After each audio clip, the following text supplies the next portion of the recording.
ज़्यादातर insurance adviser club membership के बारे में नहीं जानते हैं कि कितने प्रकार की क्लब मेंबरशिप होती है। आपका एक्सपीरियंस, आपको इतना समय हो चुका है एलआईसी में एज ए एसबीए काम करते हुए, पहले डेवलपमेंट ऑफिसर फिर प्रमोशन लेकर एसबीए आप बने।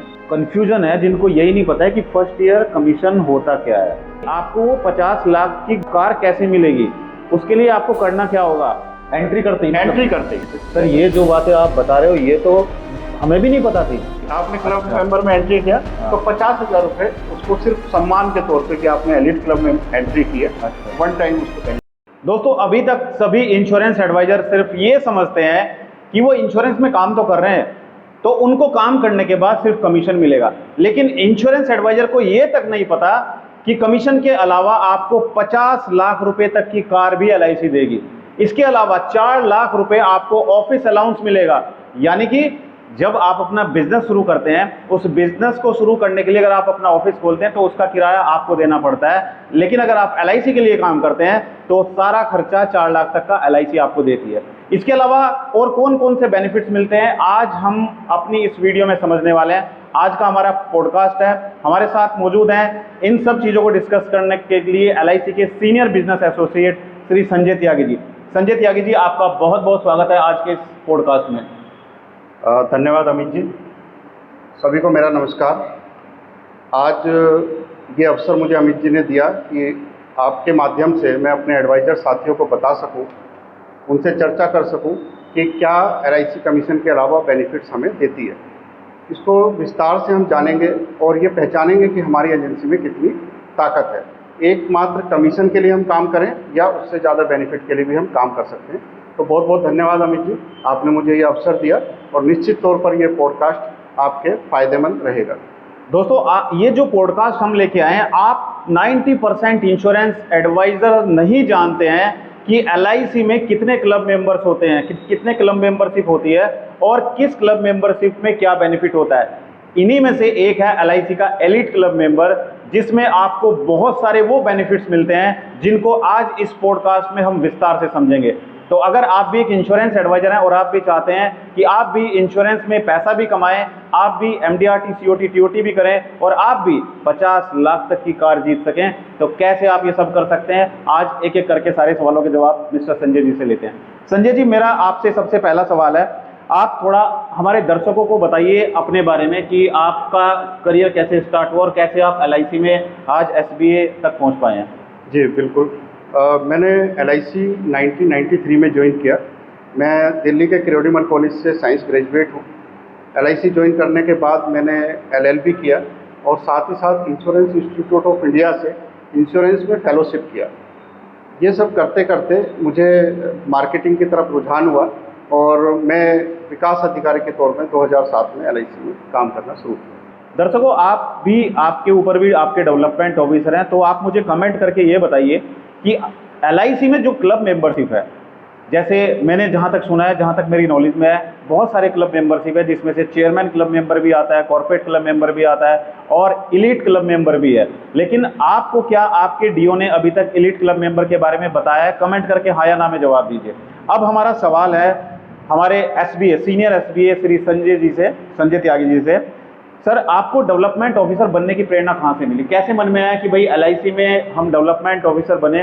क्योंकि मैं समझता हूँ, जहाँ तक मुझे लगता है और आप सब एडवाइजर को भी लगता होगा कि एलआईसी का काम, देखो एक जॉब तो है ही है, लेकिन साथ साथ एक समाज सेवा का काम भी है। समाज सेवा का इसलिए क्योंकि हम किसी परिवार के भविष्य को सुरक्षित करने जा रहे हैं। बिल्कुल, मेरे लिए बड़ी रोचक कहानी है कि मैंने एलआईसी में एडमिनिस्ट्रेशन में ज्वाइन किया। अच्छा। 10-12 साल काम करने के बाद मुझे पता चला, महसूस हुआ कि एडमिनिस्ट्रेशन में संभावनाएं कम हैं, मार्केटिंग में संभावनाएं ज़्यादा हैं।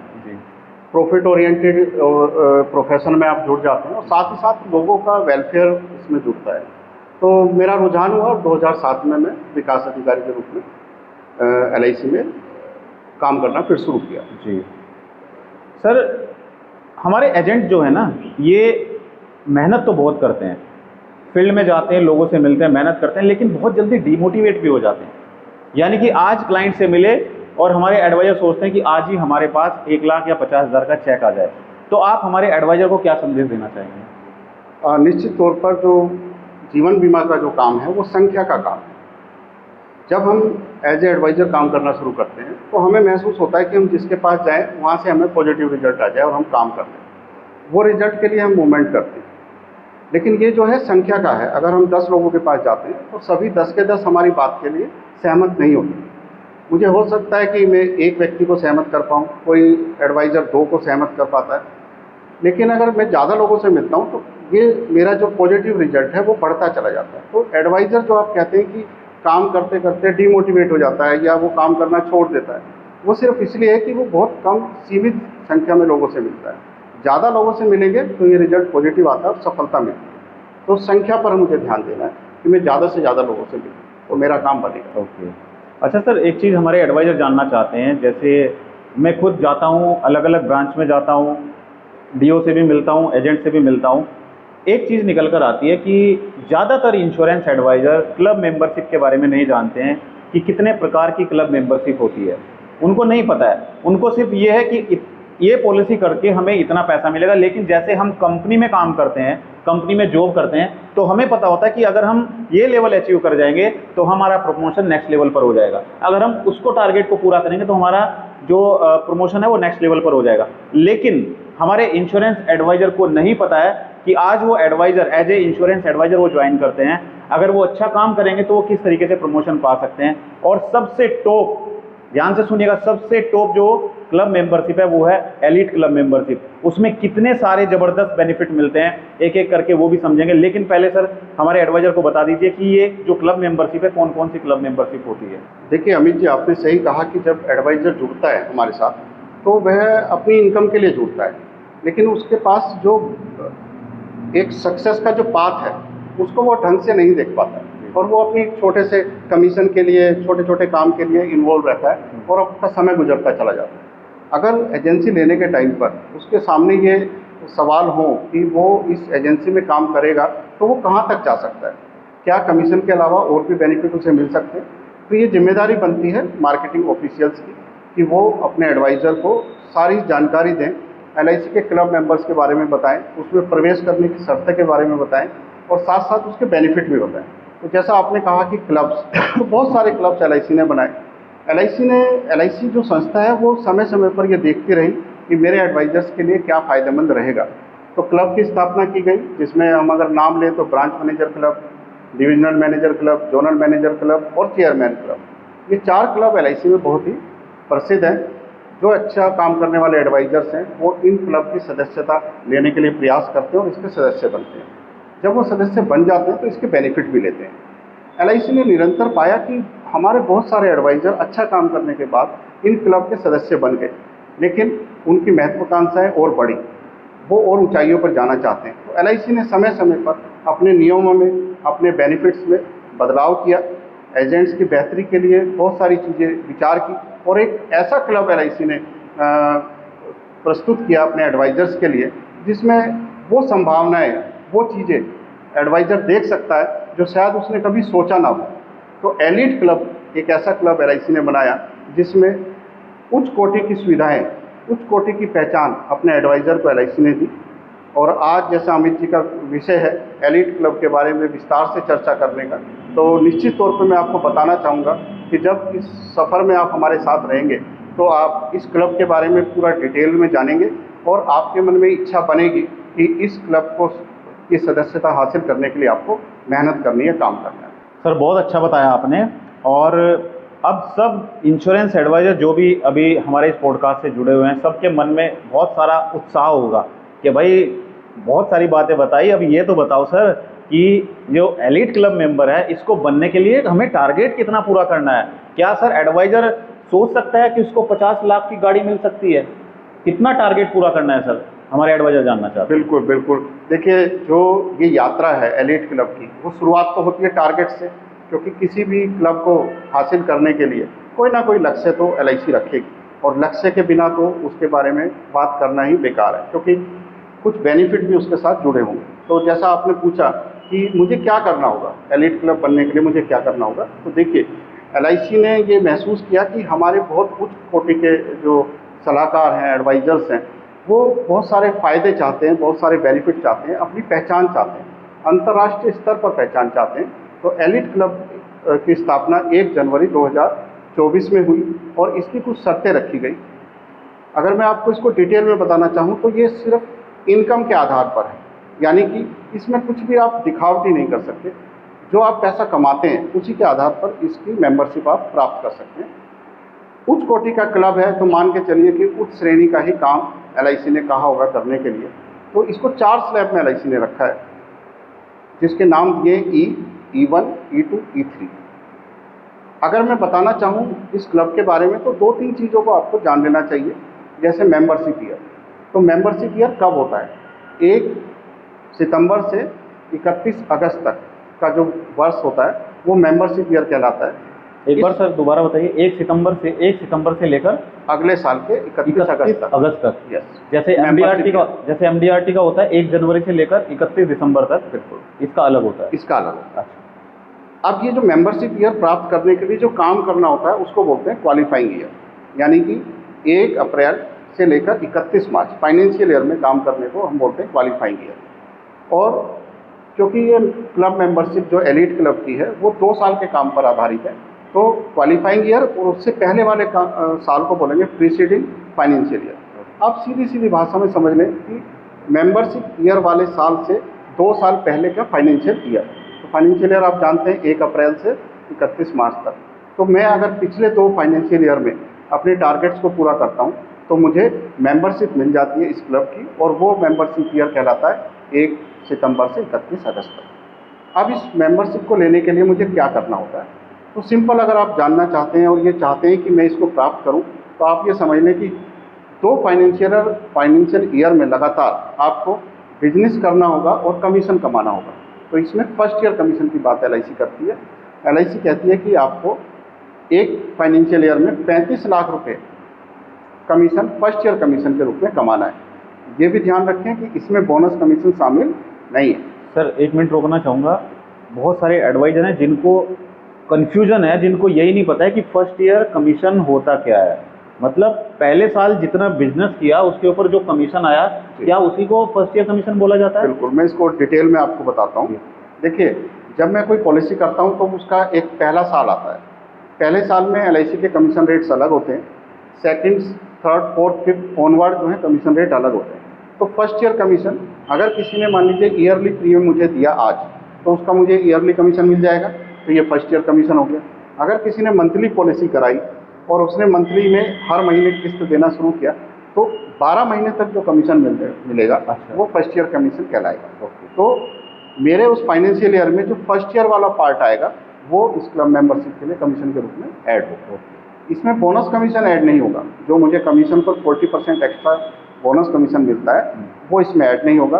साथ ही साथ LIC का पेंशन और ग्रुप इंश्योरेंस स्कीम की एडवाइज़र बेचते हैं, या LIC का म्यूचुअल फंड भी बेचते हैं, तो उस पर जो कमीशन अर्न किया वो भी इसमें शामिल नहीं होगा। अब सीधा समझ लें कि नए बीमे पर, इंडिविजुअल पॉलिसीज़ पर जो आपने पहले साल में कमीशन कमाया है वही इसमें शामिल होगा। तो ये वाला कमीशन जो है आपको 35 लाख रुपए कमाना है एक फाइनेंशियल ईयर में। ऐसे 2 साल आपको लगातार फाइनेंशियल ईयर चलाने हैं, जिसमें 35 लाख दोनों सालों में, 35 लाख दोनों सालों में आपको अर्न करना। अच्छा सर, एक मिनट के लिए रोकना चाहूँगा आपको, क्योंकि बहुत सारे दर्शक जो वीडियो देख रहे हैं उनके मन में एक सवाल चल रहा होगा, जहाँ तक मेरे मन में भी चला, कि मान के चलते हैं पहले साल उसने 35 लाख का टारगेट अपना कमीशन का पूरा कर लिया, कंप्लीट कर लिया, लेकिन किसी कारण से वो दूसरे साल नहीं कर पाया और फिर वो तीसरे साल कर देता है, तो क्या वो काउंट होगा? बिल्कुल अमित जी, देखिए, जब हम काम करते हैं ना तो हम ऐसी संभावनाएं तलाशते हैं, लेकिन जब आप नाम देखते हैं ना कि एलिट क्लब जो है, ये आप समझ लीजिए कि ये उच्चतम स्तर की बात है। तो यहाँ पर इफ एंड बट नहीं चलेगा, मतलब परफेक्शन चाहिए। 35 लाख आपको एक साल, अगले साल भी 35 लाख, फिर उसके बाद आपको मेंबरशिप मिलेगी। इसमें कोई एक्सक्यूज नहीं है। 35 लाख रुपए आपको बना, लेकिन इसको जारी रखने के लिए LIC ने थोड़ा सा रिलैक्सेशन दिया है। जैसे मेंबरशिप में एंट्री करने के लिए आप ये देखते हैं कि 35 लाख रुपए मुझे कमीशन अर्न करना है, लेकिन जब मैं एलिट क्लब का मेंबर बन गया तो मुझे क्या करना है? कंटिन्यूएशन के लिए क्या करते हैं। ऐसा नहीं है क्लब की एक बार इसमें मेंबर बन गए तो परमानेंट हो गए। अच्छा, आपको हर साल परफॉर्म करना है। मतलब ऐसा भी हो सकता है एक बार मेंबर बन गए और आगे हम टारगेट पूरा नहीं करते हैं तो बाहर भी हो जाएंगे। यस यस, बाहर हो जाएंगे। फिर दोबारा से आपको वही 2 साल मेहनत करके 35-35 लाख, फिर दोबारा से 2 साल लगातार मेहनत करनी पड़ेगी। हाँ, लेकिन इसमें LIC ने सुविधा भी दी है। अगर किसी एडवाइजर ने 2 साल ये टारगेट पूरा किया और वो एलिट क्लब मेंबर बन गया, ठीक है, तो अब उसको कंटिन्यू करने के लिए टारगेट थोड़ा कम किया है। तो पहले साल अगर वो मैंने आपको बताया 4 स्लैब है, तो ई स्लैब पे बात कर लेते हैं। तो ई स्लैब में उसको 30 लाख रुपए कमीशन अर्न करना है कंटिन्यू करने के लिए। अच्छा, यानी कि मेंबरशिप ईयर आने के बाद आपको उस साल भी 30 लाख रुपए फर्स्ट ईयर कमीशन करना है। बाई चांस उसमें कमी रह जाती है, बाई चांस कमी रह जाती है, तो पिछले 2 फाइनेंशियल ईयर का टोटल कमीशन 70 लाख होना चाहिए। कितना होना चाहिए? 70 लाख, 70 लाख, 70 लाख होना हाँ। चाहिए। तो मुझे ये सुविधा मिल जाती है मेंबरशिप, यानी कि मेंबर बनने के बाद, कि अगर मेरा उस साल 30 लाख से कमीशन कम रह गया तो उस साल का कमीशन और उससे पिछले साल का कमीशन ऐड करके 70 लाख अगर बन जाता है तो भी मेरे को मेंबरशिप, मतलब अगर पहले साल कमीशन ज्यादा 50 लाख आपने कमा लिया, हाँ, तो अगले साल आपका अगर 20 लाख रह गया तो हो जाएगा, तो कंटिन्यू में वो 70 लाख से चल जाएगा, क्वालिफाई कर जाएगा। ओके, चलो बहुत अच्छी बात है। अब बहुत सारे एडवाइजर हैं जो आज इस पॉडकास्ट में समझ रहे हैं एलिट क्लब मेंबरशिप के बारे में। अब आप सभी इंश्योरेंस एडवाइजर मुझे कमेंट करके बताइए, MDRT के बारे में सुना है आपने कभी? $1 मिलियन राउंड, आगे का वर्ड क्या है वो आपने बताना है कमेंट करके। ये होता क्या है? MDRT आपने अपनी ब्रांच में नाम सुना होगा और बहुत सारे फोटोग्राफ अपनी ब्रांच में एडवाइजर्स के लगे देखे होंगे। कभी आपने सोचने की हिम्मत की है कि आप भी MDRT एडवाइजर बन सकते हैं, आप भी विदेश घूमने जा सकते हैं, आप भी बहुत सारे ऐसे बेनिफिट ले सकते हैं जो आप लेना चाहते हैं लेकिन आप क्वालिफाई करते करते रह जाते हैं। तो अगर आप इसके बारे में एक सेपरेट वीडियो चाहते हैं कि सर MDRT के बारे में पूरा डिटेल में बताइए, तो आप कमेंट कर दीजिए कमेंट सेक्शन में, तो हम आपको इसके बारे में एक सेपरेट वीडियो बनाएंगे।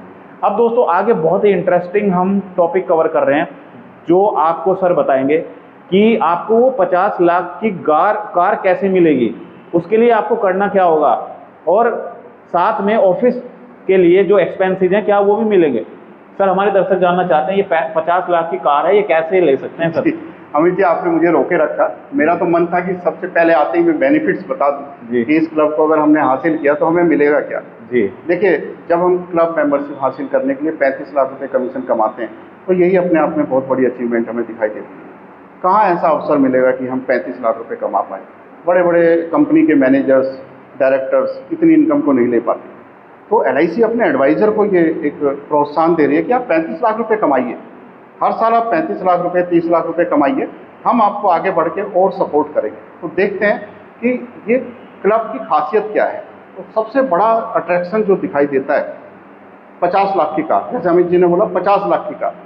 आप कल्पना करके देखिए कि आप LIC एजेंट हैं और आपने 50 लाख की कार LIC की तरफ से आपको मिलती है और आप उसे लेके अपने क्लाइंट के पास जाते हैं, तो आपका लेवल कहाँ पहुँचता है, किस तरह से आपका सम्मान उसकी नज़र में बदल जाता है।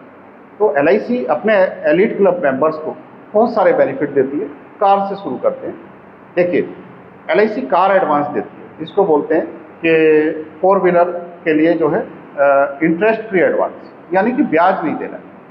50 लाख तक की कार की अनुमति LIC ने दी, लेकिन 3 शर्तों के साथ। या तो आप कार की कीमत ले लें, या आपका पिछले 2 साल का रिन्यूअल कमीशन जो आया हो, और यह 50 लाख, जो भी इनमें सबसे कम होगा वो LIC देती है। तो आप मान के चलें कि जब आप 35 लाख का फर्स्ट ईयर कमीशन कमाते हैं और 2 साल रेगुलर काम करते हैं और पीछे से भी आप काम करते आ रहे हैं, तो आपका रिन्यूअल कमीशन भी उस लेवल का बन जाता है। तो 50 लाख की कार इंटरेस्ट फ्री LIC आपको देती है।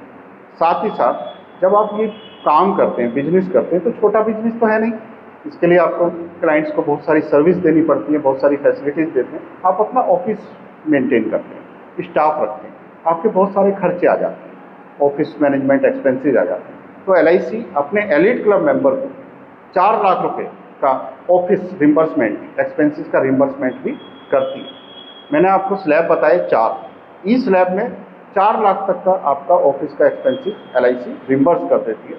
लेकिन अगर कोई E1, E2, E3 में जाता है तो उसको 10 लाख तक का भी ऑफिस रिम्बर्समेंट हो जाता है। तो आपके स्टाफ का, आपका ऑफिस का रेंट, आपके मिसलिनियस एक्सपेंसेस, वो सारे आप कवर कर पाते हैं। तो 4 लाख या 10 लाख तक का भी बेनिफिट ऑफिस एक्सपेंसेस के लिए LIC देती है। साथ ही साथ LIC इसमें आपको एक और बेनिफिट देती है जिसका अट्रैक्शन हमारी फैमिली में भी रहता है।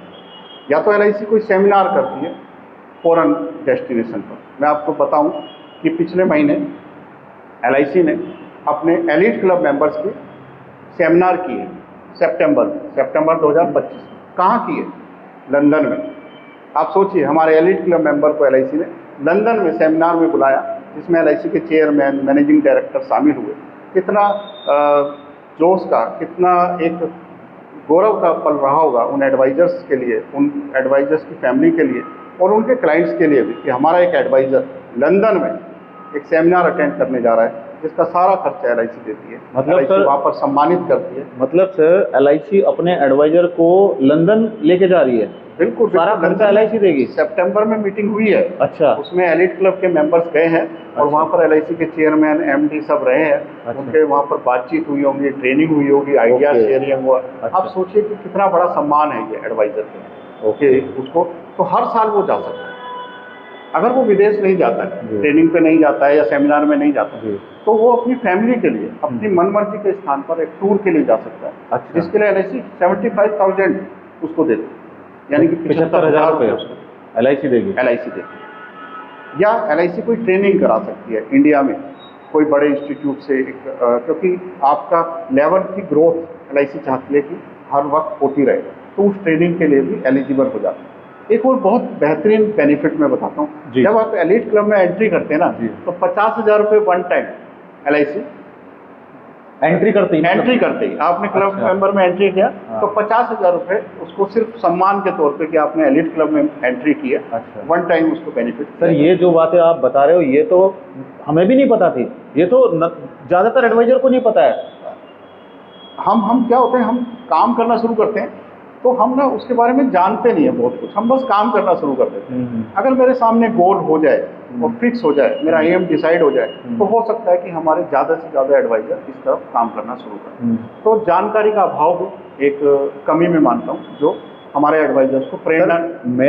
मैंने ऐसे एडवाइजर देखे हैं जिन्होंने LIC की एजेंसी ले रखी है, LIC में काम कर रहे हैं, साथ साथ वो किसी कंपनी में जॉब भी करते हैं और उनको जॉब में 15,000 20,000 की सैलरी मिलती है। तो उस 15,000 20,000 के लिए वो सुबह 7 बजे घर से निकलते हैं और रात को 8 बजे 9 बजे घर पर आते हैं, 12 घंटे की ड्यूटी करके आते हैं सर। तो अगर LIC एजेंट मन लगा के इतना समय अगर LIC में दे दे, अब इतना काम LIC के लिए बिजनेस कर दे, तो मुझे लगता है कि LIC एजेंट तो काफ़ी अच्छा कर सकता है।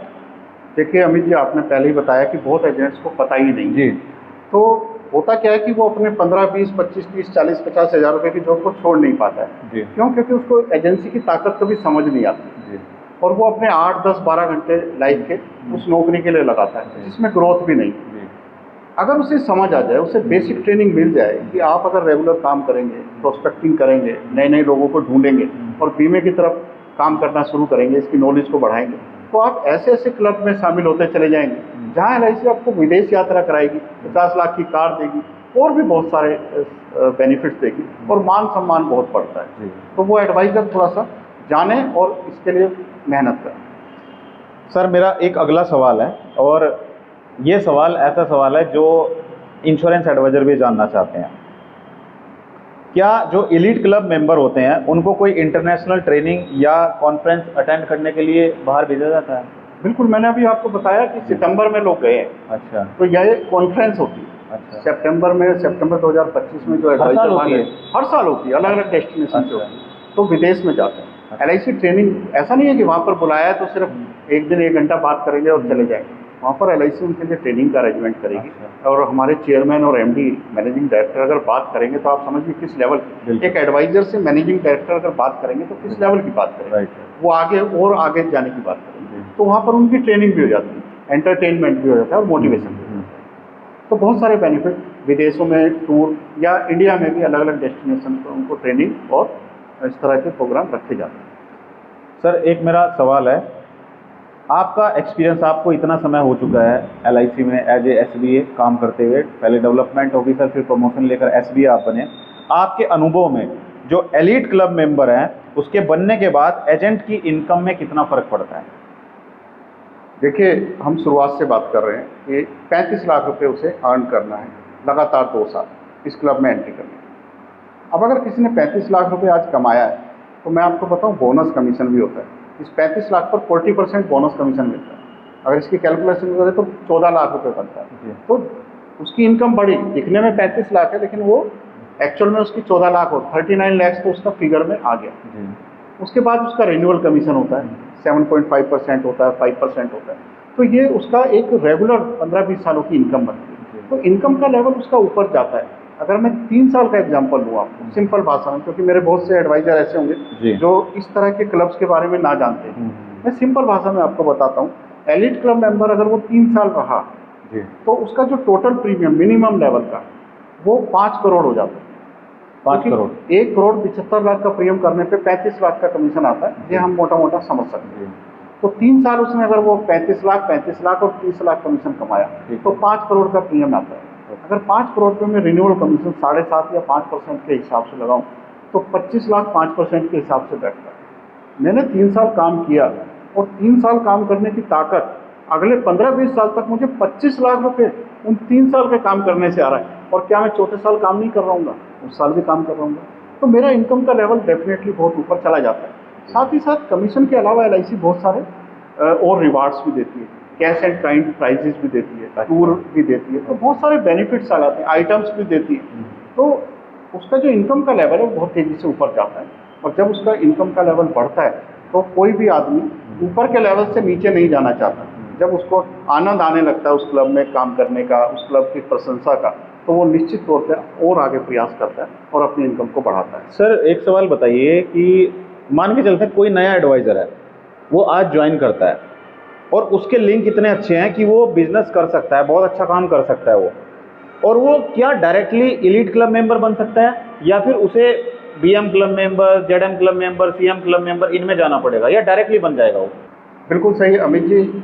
एजेंट्स के दिमाग में ये सवाल आता है कि आज हमने LIC ज्वाइन किया, हम क्लब मेंबर कब बन सकते हैं। और LIC ने जब 1956 से ये अपना प्लान शुरू किया था कि क्लब मेंबर्स बनाते हैं, अपने अच्छे एडवाइजर्स को कहीं ना कहीं रिकॉग्नाइज करते हैं, तो बहुत सारी शर्तें रखी गई, लेकिन समय बदला। आज बहुत तेज़ी का समय है, बहुत लोग जल्दी से तरक्की करना चाहते हैं, बहुत बेनिफिट पाना चाहते हैं। तो LIC भी उसी स्पीड से अपने आप को चेंज करती है और LIC ने बहुत ही आसान तरीका बनाया एलिट क्लब में जाने का। कोई भी एडवाइज़र आज एजेंसी लेता है और वो इस साल में 35 लाख रुपए फर्स्ट ईयर कमीशन कमा लेता है, अगले फाइनेंशियल में फिर 35 लाख रुपए कमा लेता है, तो वो तीसरे साल में एलिट क्लब मेंबर कहलाएगा।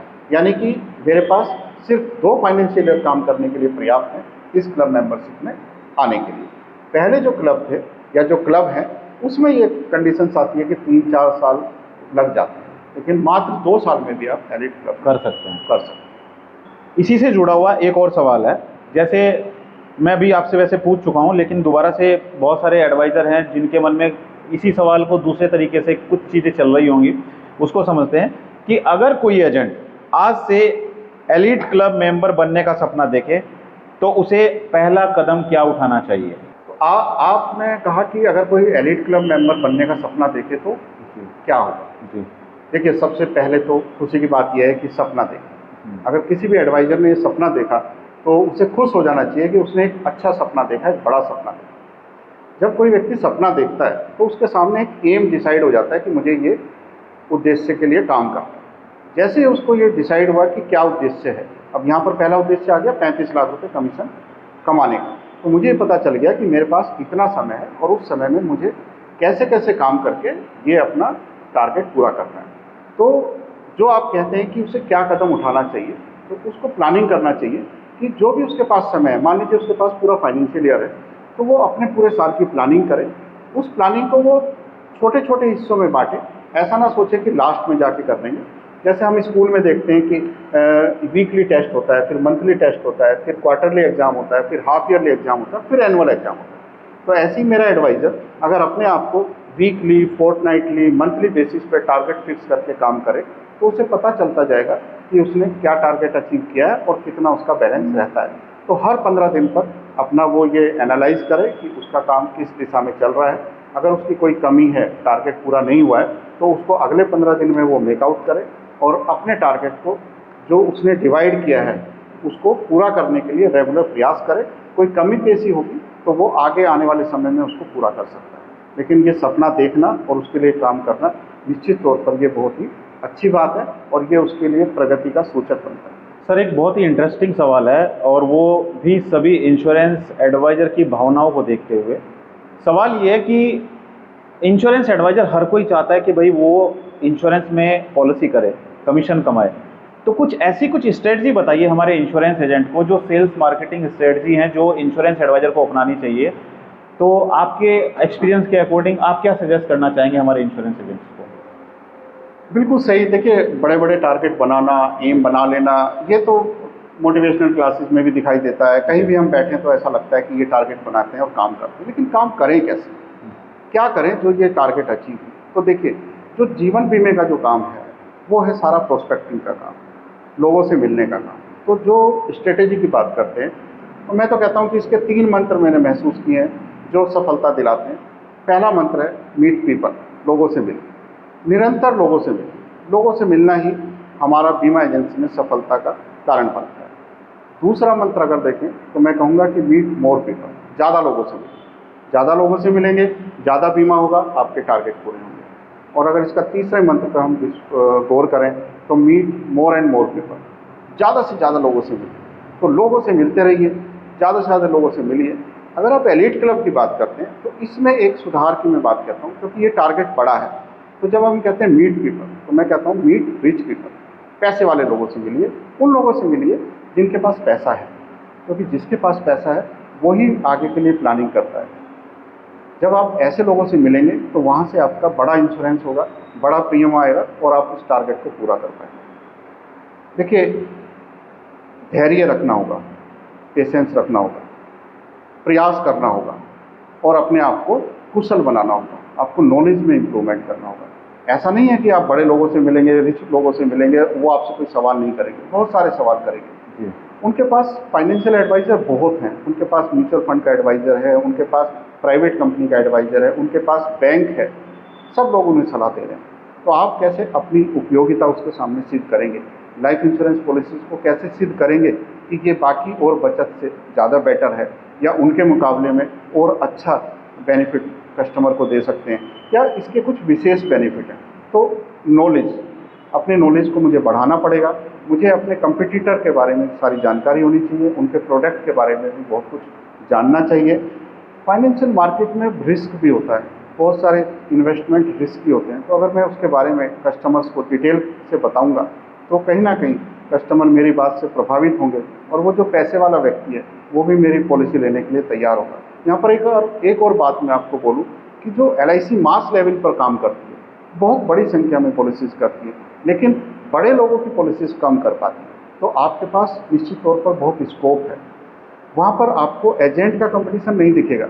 वहाँ पर ऐसा नहीं लगेगा कि मेरे इस क्लाइंट के पास किसी और ब्रांच के एडवाइज़र ने अप्रोच किया है। आप देखेंगे कि वहाँ शून्य है, वहाँ पर स्पेस है। तो बड़े लोगों के पास जाएंगे तो आप पाएंगे कि वहाँ पर इंश्योरेंस एडवाइज़र, खासकर LIC एडवाइज़र नहीं पहुँचा है। जब आप अपनी प्लान, अपनी स्कीम्स, अपने प्लान के बेनिफिट्स उनके सामने शेयर करते हैं, डिस्कस करते हैं, प्रेजेंटेशन रखते हैं, तो निश्चित तौर पर वो लोग प्रभावित होते हैं। और LIC अपने आप में इतना बड़ा ब्रांड है, LIC के नाम से ही काम हो जाता है, उस ब्रांड का बेनिफिट हमें ज़रूर मिलता है।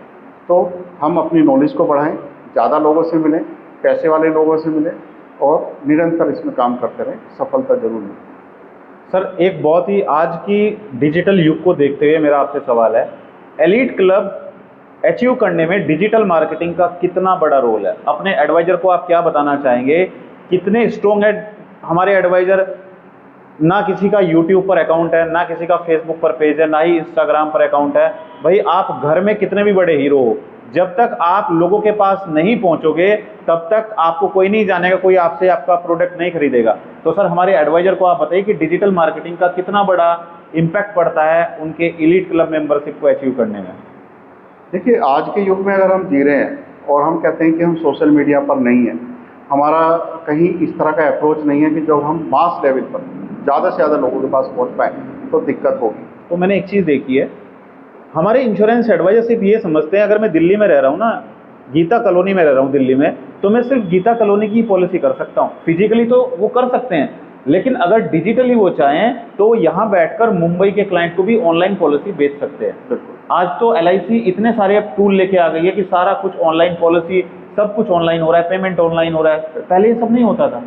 देखिए LIC ने ना, मैंने आपको बताया कि LIC ने जैसे क्लब मेंबरशिप में बदलाव किए और नए नए क्लब लाए, एलीट क्लब जैसा एक टूल आपके पास रखा जिसके बेनिफिट आप ले सकते हैं, ऐसी LIC ने ना टेक्नोलॉजी को अपनाया।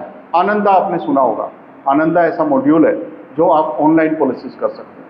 आपका क्लाइंट इंडिया में कहीं पर भी है, आप उससे बिना मिले, बिना उससे कोई पेपर कलेक्ट किए आप उसकी पॉलिसी कंप्लीट कर सकते हैं। आपको कहीं नहीं जाना, आपको उससे कुछ वार्तालाप नहीं करनी, आपने उसको पॉलिसी कन्विंस किया, कस्टमर एग्री हुआ, आप आनंदा पोर्टल के माध्यम से उस पॉलिसी को कंप्लीट कर सकते हैं। आपके पास बहुत सारे टूल हैं, और मैं बताऊं एलीट क्लब में LIC ने इस चीज़ का ध्यान रखा है और ये बोला है कि एडवाइज़र को 15% ऑफ पॉलिसीज, जितनी पॉलिसी वो करेगा उसमें से 15% कम से कम आनंदा के थ्रू होना चाहिए, जिससे कि एलीट क्लब का एडवाइज़र कहीं ऐसा ना हो कि टेक्नोलॉजी में पीछे रह जाए। तो उसको भी अपग्रेड किया है और उसके लिए शर्त रखी है कि 15% पॉलिसी उसको आनंदा मॉड्यूल से करनी है। यस।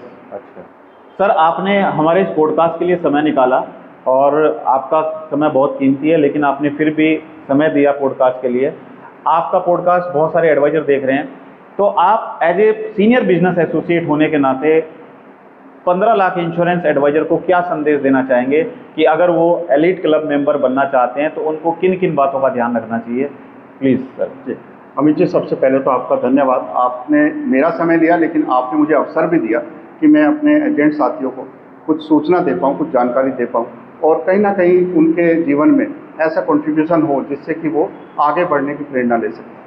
मैं आपको बताना चाहूँगा कि आप ये समझें कि agency is a gold mine, ये सोने की खान आपके पास है, इसको व्यर्थ ना जाने दें। आप एजेंसी में कैसे भी आए हों, ऐसा हो सकता है कि आप अनजाने ही एजेंसी में एंटर कर गए हों, किसी के कहने से एंटर कर गए हों, उस चीज़ को छोड़ दीजिए। आपने आज एजेंसी ले ली है, आपका अपॉइंटमेंट LIC में एज ए एडवाइज़र हो गया है, अब इसकी ताकत को पहचानें। यह ताकत आपको वो सपने पूरा करने में मदद करेगी जो शायद आप किसी और प्रोफेशन में नहीं सोच सकते। आप कोई बिजनेस स्टार्ट करते हैं तो आपको इन्वेस्टमेंट करना होता है और उसमें रिस्क भी रहता है। अगर वो बिजनेस नहीं चला तो आपका पैसा डूब सकता है। आप सोच के देखिए, एक ऐसा बिजनेस जिसमें सिर्फ आपको अपना ज्ञान और अपना समय देना है, आपको पैसा नहीं लगाना है, और आपके सफलता के चांसेस पूरे हैं। मेरा मानना है कि अगर कोई भी एडवाइजर फील्ड में जाएगा, लोगों से मिलेगा, तो उसे इंश्योरेंस पॉलिसी जरूर मिलेगी। जो जाता है सो पाता है। लोगों से मिलना यह कोई बहुत बड़ा काम नहीं है। आप अपनी बस आदत में इसको शुमार करिए कि मुझे लगातार लोगों से मिलते रहना है, इस एजेंसी का लाभ मुझे लेना है। मैंने जो अपने लिए और अपने परिवार के लिए सपने देखे हैं, आज हमने बात की 50 लाख तक की गाड़ी की। आप देखिए आपके कितने जानकार लोगों के पास कार है, 50 लाख की कार है।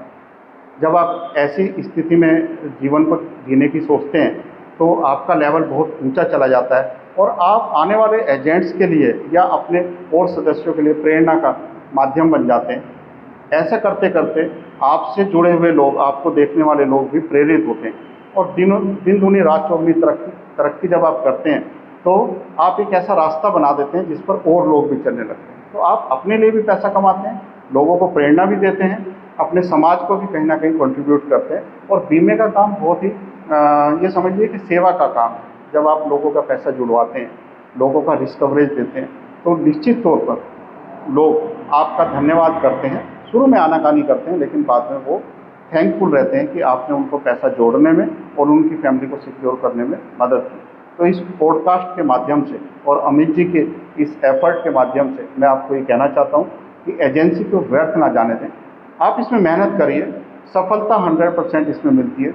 आपको अपने ज्ञान को बढ़ाना है, अमित जी से जुड़िए। उनके इतने सारे यूट्यूब पर मैंने जो है वीडियो देखे हैं, वो प्रेरणादायक हैं, ज्ञानवर्धक हैं। सब चीज़ों का इस्तेमाल करिए और आगे बढ़िए। बहुत बहुत शुभकामनाएं आप सभी लोगों को, और ईश्वर करे कि आपका आने वाला समय बहुत अच्छा हो। और ये जो एलीट क्लब के बारे में हमने चर्चा की है, आप इसे पाने के लिए प्रयास करें और उसमें सफल हों। बहुत बहुत धन्यवाद आपका। दर्शकों, आज थे हमारे साथ Shri Sanjay Tyagi ji, senior business associate LIC of India. इस पॉडकास्ट में इतना ही। ये था एलीट क्लब मेंबर के बारे में। अगर आप चाहते हैं कि हम चेयरमैन क्लब मेंबर और बाकी अदर क्लब मेंबरशिप के बारे में भी आपको जानकारी दें तो आप कमेंट कर दीजिए। बहुत जल्द एक और नई शख्सियत के साथ आपसे फिर मुलाकात करेंगे। बहुत बहुत धन्यवाद। Thank you so much. जय हिंद, जय भारत।